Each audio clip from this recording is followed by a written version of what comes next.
大家好，我是老莫。有朋友说做糯米糍不要让它太軟，讓它稍微筋韌一點，該怎麼做？今天詳細分享一下。首先咱們準備糯米粉呢，不要太多，150克即可。白糖準備20到30克，水準備80到90克都 OK。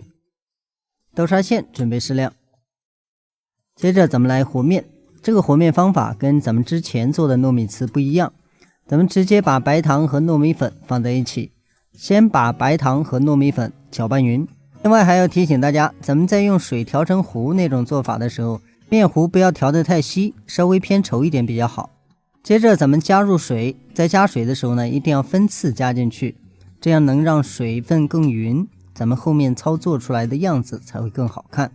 如果說咱們水分攪拌不匀，咱們做出來呢，很多的白點，也就是有乾粉存在，那樣的口感呢就會變得很差，這一點大家要特別注意。水加完之後一定要像這樣搓，在搓的時候咱們手上能感受到它的水分呢是比較充足的就可以了。如果說咱們搓得太干，可以稍微再多加一點水，只要咱們搓的时候手上會感到比較軟潤就 OK。 咱們搓匀之後差不多就像這樣，咱們輕輕的一捏它就能成团，稍微抖一抖呢也可以散。這時候咱們直接就可以放入蒸籠，放蒸籠的時候一定要稍微薄一點，不要太厚，太厚容易蒸不透。然后咱們上蒸鍋，大火蒸25到30分鐘，要根據不同的厚度來蒸。蒸好以後咱們全部取出，取出的時候大家可以看一下，如果乾粉比較多，咱們可以稍微再噴一點水，再蒸個5分鐘，直到把它蒸透為止。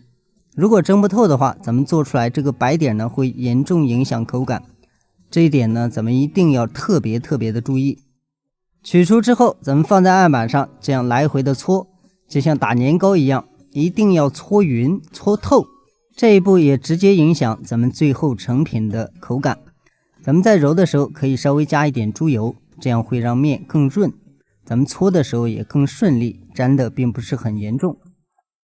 另外還要提醒大家，咱們在揉搓的时候，如果感覺偏硬，咱們可以噴點水再揉，也是一樣的。揉好之後咱们用擀面杖擀開，擀的时候呢尽量的擀的稍微薄一點，然後放上豆沙。咱們也可以換成其他的馅兒，但是放馅兒的时候呢，這個大小粗細一定要調匀，然後從一頭捲起來，搓成條之後咱們就直接可以掐刀切了。切的时候呢大小隨意控制，這樣的話咱們糯米糍就做好了。這款糯米糍做好之後呢，它非常的筋韌，而且越嚼越香，和咱們之前的做法剛好相反。這個呢是筋韌，那個呢是比較軟糯，非常的柔軟，能夠拉得很長。咱們這個呢就吃着嚼勁兒特別足。咱們的視頻就到這裡，再次感謝您的支持和觀看，咱們下期視頻再見。